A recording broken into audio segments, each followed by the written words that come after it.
성경 말씀 에스더 1장 9절부터 마지막 22절까지 저와 여러분이 교독하도록 하겠습니다. 에스더 1장 9절부터 22절, 제가 9절 읽고 마지막 절은 다 함께 읽도록 하겠습니다. 9절 제가 읽겠습니다. 왕후 와스디도 아수에로 왕궁에서 여인들을 위하여 잔치를 베푸니라.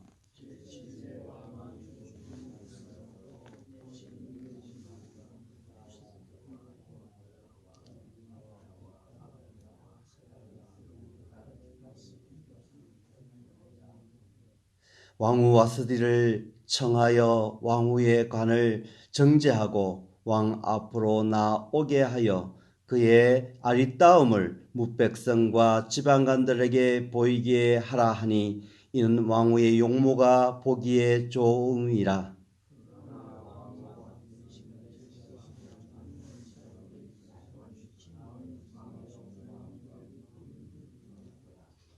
왕이 사례를 아는 현자들에게 묻되 왕이 규례와 법률을 아는 자에게 묻는 전례가 있는데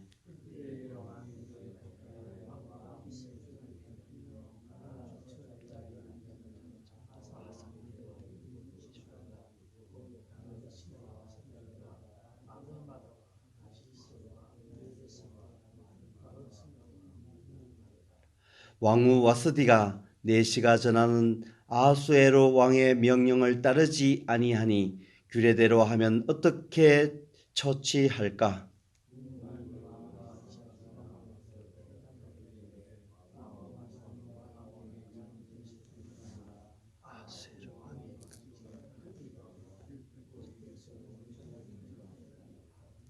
아수에로 왕이 명령하여 왕후 와스디를 청하여도 오지 아니하였다 하는 왕후의 행위의 소문이 모든 여인들에게 전파되면 그들도 그들의 남편을 멸시할 것인즉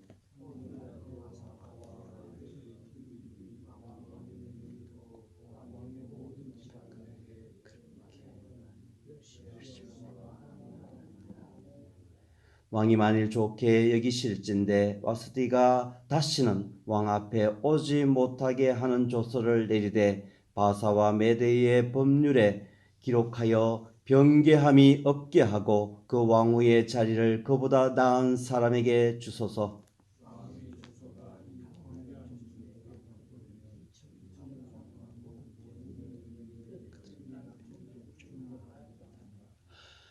왕과 지방관들이 그 말을 옳게 여긴지라 왕이 무무간의 말대로 행하여 땅의 각 객성의 모든 지방에 조서를 내려 이르기를 남편이 자기의 집을 주관하게 하고 자기 민족의 언어로 말하게 하라 하였더라. 아멘. 어제부터 에스더 말씀을 저희들이 함께 보고 있습니다. 이 일은 1장 1절 속에서 소개했듯이 바사 제국 아수에루 왕 때 있었던 일인 것입니다. 당시 바사 왕, 페르시아 왕 아수에루는 인도로부터 구스까지 거대한 나라를 127 지역으로 나뉘어서 다스렸다고 말씀하고 있습니다. 성경에서 이야기하는 인도는 인더스강 그 서쪽 부분에 위치한 부분부터입니다. 오늘날 파키스탄부터 저기 아프리카 북아프리카 에도피아까지 나일강 그 북쪽 지역까지 이 지금 페르시아 제국이 다스리고 있었다라고 보는 것입니다. 이들의 잔치는 잔치란 말의 그 어근 속에서도 담겨 있지만은 마시다라는 그런 의미를 가지고 그 속에 내포하고 있기 때문에 술이 주를 이루어서 나오는 어떤 연회와 같은 그런 잔치라고 볼 수 있습니다. 그렇다고 이 사람들이 단지 그냥 먹고 마시고 놀고 거기에만 몰두한 것이 아니라 각 지방에서 올라온 방백들과 지방관들을 함께 그 기간 동안 함께 국정을 논하기도 하고, 그리고 어떤 나라를 어떻게 군사적으로 쳐서 공격할 것인가 뺏을 것인가 이런 것도 논의하는 그런 자리이기도 한 것입니다. 180일 6개월 동안 잔치를 마치고 이번에는 수상궁 후원뜰에서 일반 그 무스 사람들이라고 표현하는 그런 사람들까지 또 초청하여서 거기서 또 7일 동안 잔치를 벌이고 있는 중인 것입니다.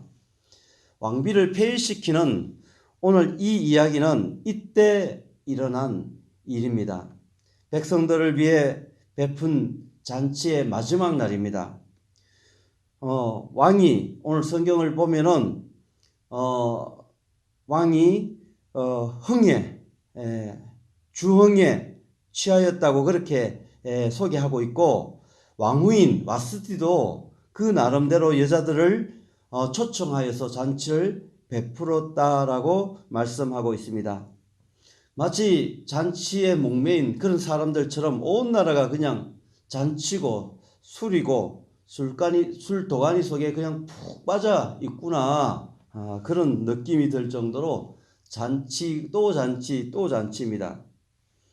근데 사실 이런 이야기는 성경 속에서만 있는 이야기가 아닙니다. 오늘날 또 주말이 되면은 오후 저녁 때쯤 사람들은 아주 멋있게 차려입고 나가는 거예요.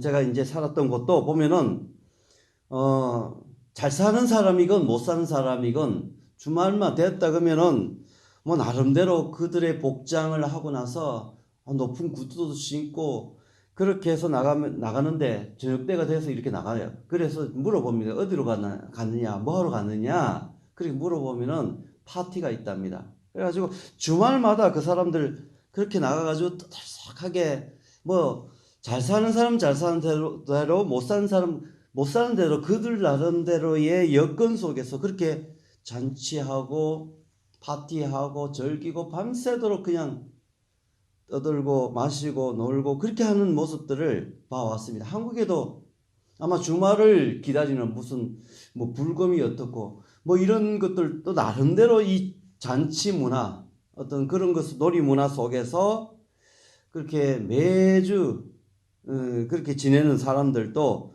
아마 있는 것 같습니다. 마치 영원히 살 것처럼 이 사람들이 그렇게 즐기고 그렇게 하는 모습들을 바라보면서 야고보서 4장 말씀이 생각이 납니다. 13절에 보면은 들으라 너희 중에 말하기를 오늘이나 내일이나 우리가 어떤 도시에 가서 거기서 1년을 머물며 장사하여 이익을 보리라 하는 자들아 하면서 이야기하는 이야기인데, 너희가 도리어 말하기를 주의 뜻이면 우리가 살기도 하고 이것이나 저것을 하리라 이렇게 이야기를 해야 되는데, 이 사람들이 하는 이야기가 영원히 살 것처럼 내일 일을 너희가 알지 못하는도다. 너희 생명이 무엇이냐? 너희는 잠깐 보이다가 없어지는 안개라는 것입니다.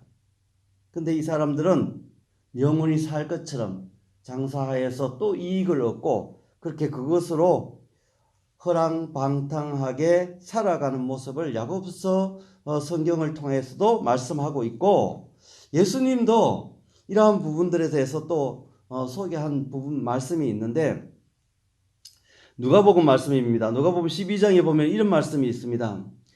또 비유로 그들에게 말하여 이르되 한 부자가 그 밭에 소출이 풍성하매 17절에 심중에 생각하여 이르되 내가 곡식 쌓아둘 곳이 없으니 어찌할꼬 하면서 그냥 곡간을 늘리고 지어서 거기에 넣어놓고 그냥 천년만년 살 것처럼 그렇게 즐거워하고 마시자 그렇게 한다는 거예요. 예수님이 물론 비유로 말씀하는 이야기입니다.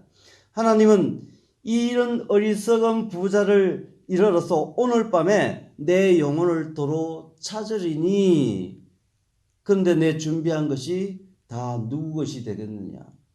그러니까 그렇게 하지 말고 이 세상 앞에 흥청망청 있다고 없다고 그 나름대로 그렇게 정말 자기의 지금 현재 어떻게 살아가야 될 그러한 부분을 잊어버리고 살지 말고 이 세상 재물 쌓아두고 그러지 말고 하나님께 대하여 부여하지 못한 자가 이와 같이 안개처럼 사라지는 인생, 그 인생을 내일 인생을 알지 못하고 그렇게 살아간다는 것입니다.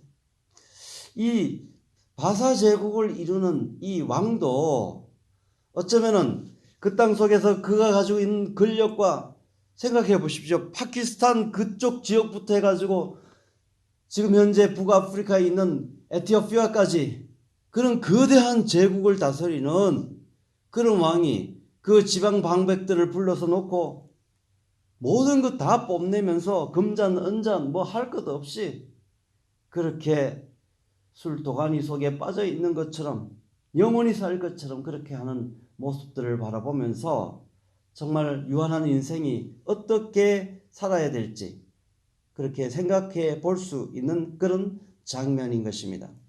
이제 잔치 막바지가 되니까 왕이 주흥이 일어났다라고 이야기하고 있습니다. 술을 잔뜩 마시고 기분이 좋으니까 취해가지고 온전한 정신 상태가 아마 아닐 수 있는 거죠. 그때 이 왕이 그렇지 않아도 자기를 과시하고 뽐내고 그렇게 했는데 술이 취하니까 자기를 과시하고 싶은 마음에 자기 내시들을 시켜가지고 일곱 명이나 보내가지고 자기 왕후에게 왕관을 정제하고 사람들 앞에 그 용모를 아리따운 용모를 보일 것을 그렇게 초청을 합니다. 아수에로 왕은 자기가 진짜 얼마나 아름답고 이쁘고 그리고 이런 정말 비교할 수 없는 그런 통치 권력자의 면모를 가시하기 위해서 자기 왕후를 사람들 앞에, 백성들 앞에, 지방관들 앞에 나올 것을 그렇게 자랑하고 싶었던 거예요. 그래서 자기보다 이 세상 속에 잘난 사람 아무도 없다. 하나님도 부럽지 않다. 신도 부럽지 않다. 할 정도로 그렇게 자랑하고 그렇게 교만하고 그렇게 이야기하는데 가만히 이 내용을 보면은 아수에르 그렇게 강력한 통치와 그런 지역을 관할하는 왕도 하나의 필부에 불과하구나. 무슨 말인가 하면은 결국은 취해서 주흥이 오르고 자기 자랑하고 싶은 건 자기 아내인 것입니다. 사람들 앞에서 이것저것 다 자랑해봤지만은 자기가 데리고 사는 함께하는 여인이 이렇게 아리따운 여인을 내가 데리고 사는 이렇게 자랑하고 싶었던 거예요. 그냥 온 세계를 그 당시에 제국을 담당한다고 그렇게 하고 있지만은 한 여인의 남편에 불과하구나 그런 생각을 하게끔 하는 그런 내용입니다. 아무튼 이 아수에로 왕이 자기를 과시하고 자랑하고 그러한 모습들을 위해서 자기 왕후를 아리따운 왕후를 사람들에게 보이고 나는 이런 사람하고 같이 살아 그렇게 자랑하고 싶었던 것입니다. 한 사람만 보내도 되는데 7사람을 보냈어요. 근데 이 7이라는 숫자 자체는 이 고대 건동 그 팔스타인 지경 주변의 국가들 속에서는 완전한 숫자입니다. 그리고 이거는 신의 숫자예요. 이 의미는 그냥 7명 사람이 남아 돌아서 보낸 것이 한 사람만 보내서 오라 할 수도 있는데 이렇게 보낸 것은 이건 명령이라는 것입니다. 완벽한 명령이기 때문에 이 와스디 왕후는 꼭 따라야 되고 그게 그 명령에 순복해야 된다는 그런 의미로 7명의 내시를 보냈던 것입니다. 그런데 아주 보기 좋게 이 왕후가 거절해버렸어요. 의문의 일패를 당한 겁니다. 그렇게 해서 망신을 당하고 나니까 이 아수에르 왕이 막 울그락불그락 속에서 천불이 났더라. 그렇게 해서 극대노. 진노를 하되 그냥 대노입니다. 극대노입니다. 사람들 앞에서 자랑하고 싶어서 자기를 막 드러내고 싶어서 그렇게 불렀는데 그 청을 거절하고 불복종한 그런 모습을 보면서 속에 천불이 나. 그러니까 이 잔치가 끝나고 나서 오늘 성경은 그냥 곧바로 이야기하고 있지만 이제 잔치가 끝나고 긴급하게 사람들을 자기 신복들과 같은 사람들을 막 소집해가지고 이걸 어떻게 징계하고 어떻게 처리할까 막 참모들을 불러서 회의를 시켰던 것입니다. 그렇게 현자들한테까지 물어가면서 현자라는 것은 지혜 있는 사람들을 얘기하잖아요. 그런 사람들에게 물어가가지고 이런 사례들이 앞에 선대 왕들 속에서는 고대 왕국 속에서는 어떤 일들이 있었는가 막 따지어 묻고 그렇게 이것을 어떻게 징계할 것인가 한번 알아봐라 그랬더니만 이 사람들이 모여가지고 아마 의논했을 거예요. 같이 의논해가지고 오늘 마지막에 그 대변인격인 사람을 내세워서 그에 대해서 의견을 청취하게 되는 것을 보게 됩니다. 사실 이 문제의 근본적인 그 이유는 자기한테 있었던 거죠. 자기가 막 과시하고 싶고 막 자기를 드러내고 싶고 자랑하고 싶고 여기서 비롯된 거 아닙니까? 막 흥청망청 노는 것도 문제지만은 그 속에서 그런 마음 때문에 시작된 일이고 두 번째로 이렇게 생각해 보면 이건 감정 싸움이잖아요. 기싸움이고 자존심 싸움이. 자기 감정이 막 극대노가 돼가지고 진노를 일으키고 막 속이 천불이 나가지고 막 어떻게 울그락불그락. 근데 지금 막 참모들과 막 이런 현자들까지 동원시켜가지고 이게 국가적인 일로 번져버렸어요. 자기 집안에 자기의 가시욕을 위해서 그렇게 했던 그런 일들이 막 화가 나서 하나님을 모르는 그런 인생이 기고만장하여서 그렇게 자기 감정대로 그렇게 행동하는 것들을 보게 되는 것입니다. 자기의 문제 속에 그것을 마음대로 잘 다스리지 못하고 큰 제국을 이뤘음에도 불구하고 그 감정 때문에 자기 집안일 어떻게 보면 그 일들을 끄집어내서 국가를 그렇게 어렵게 하고 또 이 일로 어떤 일들이 이후에 벌어지는가를 보게 하는 그런 장면인 것입니다. 왕이 어떻게 하면 좋겠느냐 그렇게 이야기했으니까 그 사람들은 왕의 눈치를 보는 거예요. 그의 얼굴 색깔이 어떤지 그 사람들 그 왕의 눈치를 보면서 그 분위기를 살펴 이 사람들은 결정하고 그것을 의견들을 나누어서 왕 앞에 보고를 하는 것입니다. 왕후 와스디가 내시가 전하는 아수에로 왕의 명령을 따르지 아니하니 규례대로 하면 어떻게 처치할까 이렇게 묻습니다. 그에 대해서 결론은 오늘 말씀 줄을 이루는 폐위입니다. 왕후의 자리에서 끌어내리고 새로운 왕후를 세우자는 오늘 성경을 보면은 이렇게 이야기합니다. 그들 그 분노를 보고 그렇게 건의하기를 왕후의 위를 저보다 나은 사람에게 주기를 원한다고 그렇게 보고를 하게 됩니다. 이 참모들이 모여서 현자들의 이야기를 듣고 그렇게 내린 결론입니다. 오늘 성경은 이 페르시아 제국의 아수에로 왕의 그 가정 속에 그 왕궁 속에 있었던 이야기를 다루지만은 이 에스더 전체 1장부터 10장까지의 전체 내용 속에서 하나님은 오늘 에스더를 등장시키기 위해서 오늘 이 이야기로 그것을 암시하고 있는 것을 보게 됩니다. 저보다 더 나은 사람, 어떤 사람이에요? 더 아리따운 사람이라고 생각할 수도 있고 왕으로서의 덕을 갖추고 덕스럽게 그렇게 용모를 갖춘 그런 사람을 새로 세우자는 것입니다.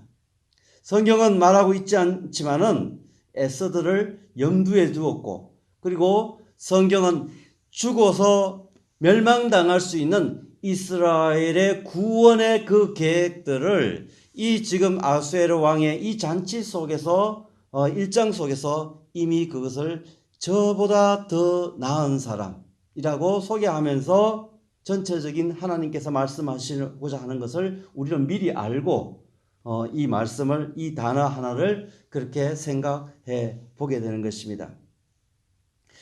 그리고 나서 그들이 결정한 것이 그 남편으로 그 집을 주관하게 하자. 그리고 심지어 그 남편의 그 주관함으로 인해서 주관하고 또 그가 주장하는 그 남편이 쓰는 민족의 말로 모든 식구들은 그 말을 따라야 되지. 아마 그 당시에 이런 큰 제국을 이루고 있었기 때문에 아마 요즘과 같은 국제적인 결혼도 있고 서로 민족이 다른 언어, 그 속에서 결혼들이 아마 있었던 것 같아요.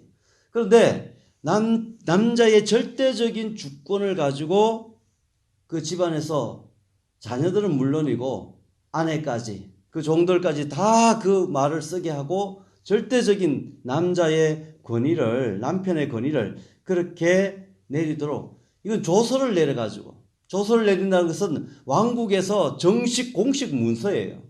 그래서 지근이를 찍어가지고 이거 돌이키지 못하게끔 그렇게 이 전국에 내려서 이 지금 왕의 권위를 실추하고 왕이 창피당하고 그랬던 일들을 만회하기 위해서 전국에 이런 조서를 내려서 이 바사 제국 페르시아 왕국 속에서 온 나라가 들썩이는 그런 일들까지 만들어 내는 것을 오늘 이 말씀을 통해서 보게 됩니다.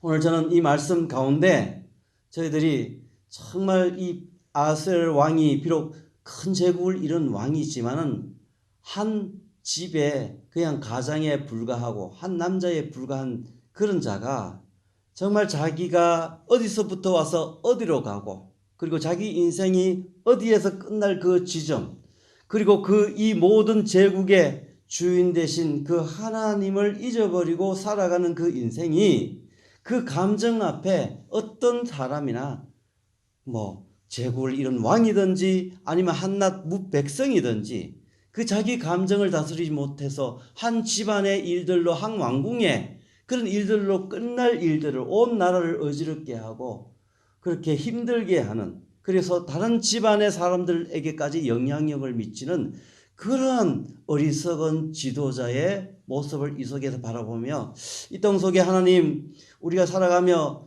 우리의 머리 위에 지도자를 세워나가는데 그에게 순복하고 복종할 것을 성경은 가르치기도 하는데, 하나님, 우리가 이 땅 가운데 정말 한 사람의 지도자가 얼마나 중요한지, 그것이 작은 모임이든 단체든 주님의 머리 대신 우리 주님의 교회든 한 국가 한 민족이든 간에 중요한 부분을 다시 한번 우리 생각하고 그를 위해서 기도하는 아침이 되어야겠다, 그런 말씀을 생각하면서 또 하나님, 정말 우리가 이 땅 속에 살아가며 유한한 인생, 안개처럼 사라질 인생, 그 인생을 우리가 허비하지 않고 오늘 하루도 하나님 아버지 앞에 충성되게 그리고 성실하게 최선을 다해서 정말 전능하신 하나님을 기억하며 살기를 소원하는 그런 새아침 새날 6월 그런 첫 주가 되시기를 주님의 이름으로 축원합니다. 기도드리겠습니다. 오늘 첫 새벽 예물로 드린 하나님 귀한 가정도 있습니다. 이 아침에 저희들이 함께 6월 한 달을 준비하며 그 출발 지점에 서 있는데 하나님 복에 복을 더하여 주시고 정말 하나님 은혜 가운데서 살아가는 복된 귀한 가정, 집사님 가정으로 축복해 주시옵소서. 오늘 에스더 말씀을 통해서 저희들이 함께 묵상하며 정말 이 땅 속에 우리의 인생을 어떻게 디자인하고 살아갈 것인가 생각하고 또 묵상하며 하나님의 지혜를 구하는 복된 새날로 축복하여 주시옵소서. 예수님 이름으로 기도드립니다. 아멘.